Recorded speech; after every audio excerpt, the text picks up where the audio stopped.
আসসালামু আলাইকুম প্রিয় দর্শক, আমন্ত্রণ জানাচ্ছি আমার নতুন একটি ভিডিওতে। আর আমার হাতে দেখতে পাচ্ছেন আজকে একটি ফল। এটি হচ্ছে বাংলাদেশের সবচেয়ে পরিচিত একটি ফল, ডুমুর। অত্যন্ত রসালো, মিষ্টি এবং পুষ্টিগুণ সমৃদ্ধ, প্রাকৃতিক ঔষধি গুণাগুণ সম্বলিত একটি ফল।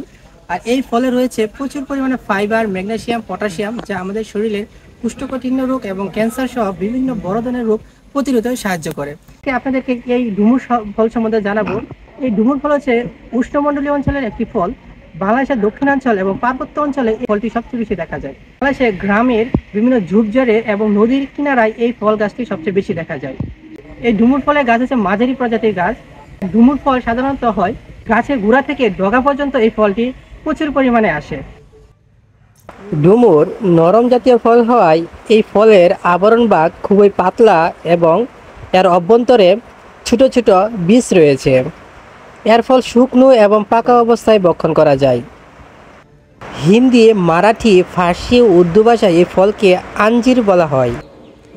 ডুমুর গাছ একটি মাঝারি আকারের বৃক্ষ, যা মুরাসিয়া পরিবারের অন্তর্গত। এর পাতাগুলি গাঢ় সবুজ এবং খসখসে হয়ে থাকে। ডুমুর ফল সাধারণত কাণ্ডের গায়ে থোকায় থোকায় ধরে এবং ছোট গোলাকার হয়। এই গাছ ঝুপালো প্রকৃতির হয় এবং ধীরে ধীরে বৃক্ষে পরিণত হয়। ডুমুরের প্রচুর রোগ প্রতিরোধ ক্ষমতার গুণ রয়েছে। ডুমুরে আছে প্রচুর দরকারি ফাইবার। এই ফাইবার হজমে সাহায্য করে। এছাড়া কোষ্ঠকাঠিন্য দূর করতে সাহায্য করে। ডায়রিয়া এবং অন্য যে কোনো পেটের গোলযোগ সহজেই হতে দেয় না। ওজন কমাতে ডুমুরের জুড়ি নেই। যাদের মেদ নিয়ে দুশ্চিন্তা, তাদের জন্য ডুমুর উপকারী। এর ফাইবার শরীরের মেটাবলিজমকে ঠিক রাখতে এবং শরীরে অকারণ মেদ জমতে বাধা দেয়।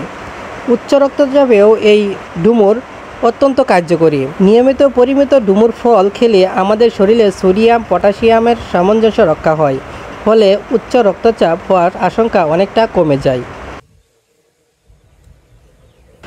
তো প্রিয় দর্শক, ডুমুর শুধুমাত্র একটি ফল নয়, এতে রয়েছে অনেক ধরনের ঔষধি গুণাগুণ। তাই আসুন আমরা সবাই এই ডুমুর সম্বন্ধে নিচে জানি এবং অন্যকে এর উপকারিতা সম্বন্ধে জানাই। ভিডিওটি ভালো লাগলে সাবস্ক্রাইব করে পাশে থাকুন। ফিরে আসবো নতুন একটি ভিডিও নিয়ে। সে পর্যন্ত সবাই ভালো থাকুন, সুস্থ থাকুন। আল্লাহ হাফেজ।